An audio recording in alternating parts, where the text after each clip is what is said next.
How did you expose your school's creepy teacher? My AP English teacher, Mr. Harris, wasn't just giving me better grades than I deserved. He was building evidence for something much worse, and I accidentally discovered his plan before it was too late. Mr. Harris had always been my favorite teacher. He was young, maybe late 20s, and treated me like I was special. While other kids struggled with his tough assignments, he'd give me A's on everything. You have real talent, he'd tell me after class. You remind me of myself at your age. I felt so mature, so understood. My friends were jealous that I was his obvious favorite. But things started getting weird junior year. He began keeping me after class for writing conferences that lasted way longer than anyone else's. He'd sit really close, his hand on my shoulder while reading my work. You're going to be a great writer someday, he'd say. I want to help you get there. Then he started giving me special books to read. These aren't appropriate for the other students, he explained. But you're mature enough to handle complex themes.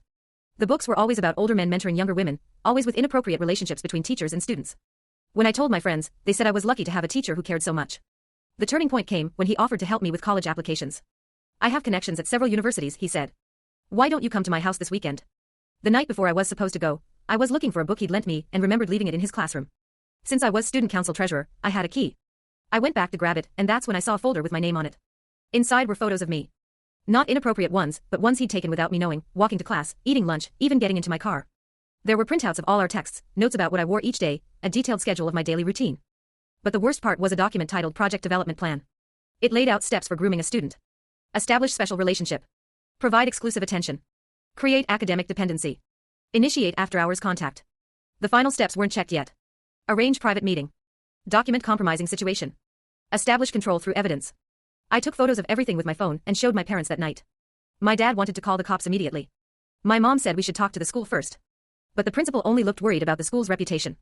So I took matters into my own hands. I sent the evidence to the police, the school board, and even the local news. Then I texted Mr. Harris saying I couldn't come to his house, but could meet Monday in his classroom instead. That morning, I walked in and saw him setting up what looked like a hidden camera. Ready to work on your future? He asked. Actually, I said, my future is about to look very different than you planned. That's when the police walked in. I'd been wearing a wire the whole time. His face went pale. I can explain, he stammered. You can explain it in the courtroom, I replied.